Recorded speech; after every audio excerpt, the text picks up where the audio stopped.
High everyone, আমি Payel and welcome back to my channel the colourful diary. তো আজকে হঠাৎ করে প্ল্যান হয়েছিল তারামায়ের মন্দিরে যাব, এবং যাওয়ার সময় এত তাড়াহুড়ো ছিল যে রেডি হয়ে আমি ভিডিওটা স্টার্ট করবো সেটা আর হয়নি। অলরেডি ঘুরে আমরা চলে এসেছি, সেটা বুঝতেই পারছো, এটা হচ্ছে তার বড় প্রমাণ। তো হ্যাঁ, বাড়িতে এসেই ভিডিওটা স্টার্ট করছি।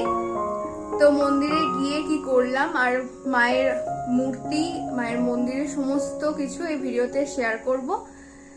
তো চলো ভিডিওটা লাস্ট অবধি দেখো। আমরা বেরিয়ে পড়েছি মন্দিরে যাওয়ার জন্য। আমরা টোটো করেই যাচ্ছি, আমাদের বাড়ি থেকে খুব একটা ডিস্টেন্স না, সেই জন্য আমরা টোটো করেই যাচ্ছি। তো আমার বাড়ি থেকে 7 থেকে 10 মিনিট মতো লাগলো, আমরা এসে গেছি। আর এসে ফার্স্টে এখানে একটা মায়ের বেদি করা আছে, এখানে মা আগে ধূপবাতি দিয়ে তারপরে আমরা ভেতরে গেলাম। এই যে এটা হচ্ছে মেন গেট। আজ হচ্ছে এখানে তারামার প্রতিষ্ঠা দিবস, সেই জন্যই আর কি বড় করে পুজোর আয়োজন হয়েছে। গেট দিয়ে ঢুকেই মন্দিরটা অনেকটা এরকম। তো এর আগেও আমরা একদিন এসেছিলাম, কিন্তু সেদিন আমরা খোলা পাইনি। তো আজকে তোমাদের এই ভিডিওতে সবটা শেয়ার করব, মন্দির কখন খোলা থাকে, এখানে প্রসাদের কি ব্যবস্থা আছে। আজকে মন্দিরে প্রচণ্ড ভিড় আছে, কিন্তু ভিড় ঠেলে যখন মায়ের এই মুখটা দেখি তখনই প্রাণটা জুড়িয়ে যায়। তো এখানে মন্দির খোলা থাকে সকাল 7টা থেকে 1টা পর্যন্ত, আর বিকেলে হচ্ছে 4টে থেকে 9টা পর্যন্ত। আর তোমরা যদি সন্ধ্যা আরতি দেখতে চাও তাহলে কিন্তু আসতে হবে সন্ধ্যে 7টায়। এখানে কিন্তু প্রতি বৃহস্পতিবার করে মায়ের অন্নভোগের ব্যবস্থা রয়েছে, এবং সেটার জন্য তোমাদের কিন্তু একটা কুপন সংগ্রহ করতে হবে, যেটার মূল্য 35 টাকা। আর সেটা তোমরা এই মন্দির থেকে নিতে পারো যারা কাছাকাছি থাকো, আর দূর থেকে এলে তোমরা কিন্তু এখানের যে কন্ট্যাক্ট নাম্বারটা রয়েছে সেখানে যোগাযোগ করে নিতে পারো। প্রসাদ কিন্তু দেওয়া হয় দুপুর 1টা থেকে 3টে পর্যন্ত। আর মন্দিরে গিয়ে হঠাৎ করে বড় মাসিদের সাথে দেখা হয়ে গেল। এটা হচ্ছে আমার বড় মাসি আর বড় মেসো।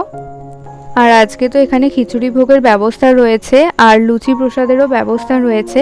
তো ভিড়ের মধ্যে আমি আর যাইনি, আমি সাইডেই দাঁড়িয়ে আছি। মা গেছে প্রসাদ আনতে, এই যে মা নিয়ে চলেও এসেছে। যে কোনো জায়গাতে ভিড়ের মধ্যে কোনো কাজ থাকলে সেটা আমার মাই ভালো পারে, তাই ওই কাজটা আমার মাই করে, আমরা একটা সাইডে দাঁড়িয়ে থাকি। আর জানো তো এখানে একটা সুন্দর ব্যবস্থা রয়েছে, তোমরা যদি পুজো দেওয়ার জন্য সন্দেশ বা মিষ্টি কিছু আনো, সেটা কিন্তু মায়ের জিভে ছুঁয়ে তোমাদেরকে প্রসাদ হিসাবে দেওয়া হবে। তোমরা যদি এখানে মাকে ভোগ নিবেদন করতে চাও তাহলে তারও কিন্তু ব্যবস্থা রয়েছে। সবটা ডিটেলসে আমি স্ক্রিনে দিয়ে দেবো, তোমরা দেখে নিতে পারো। আর লাস্ট যেটা বাকি আছে, কিভাবে তোমরা এই মন্দিরে আসবে। তার আগে বলি, যদি ভিডিওটা তোমাদের ভালো লাগে তাহলে কিন্তু লাইক করে দিও, আর যারা আমার চ্যানেলটা নতুন দেখছো তারা প্লিজ আমার চ্যানেলটা সাবস্ক্রাইব করে দিও। এই মন্দিরটা হচ্ছে হাওড়া ডোমজুরের ভান্ডারদহ মুখার্জি পাড়ায়। এই মন্দিরটা আসার জন্য তোমরা ডোমজুরগামী যে কোনো বাসে এসে ডোমজুর থানা বা 63 বাস স্ট্যান্ডে নেমে সেখান থেকে কিন্তু টোটো করে এই মন্দিরে খুব সহজেই চলে আসতে পারো। আমাদের মাকে দর্শন হয়ে গেছে, আর আমাদের কাছে 2টো কুপন ছিল, সেটা নিয়ে আমরা প্রসাদও নিয়ে নিয়েছি। তো এবার যাব বাড়ি। আর আজকের ভিডিওটা এখানেই এন্ড করছি। যদি ভিডিওটার কিছু ভালো লাগে তাহলে লাইক করো, শেয়ার করো, কমেন্ট করো, আর প্লিজ প্লিজ আমার চ্যানেলটা সাবস্ক্রাইব করে দিও। দেখা হবে পরবর্তী কোনো একটা ব্লগে।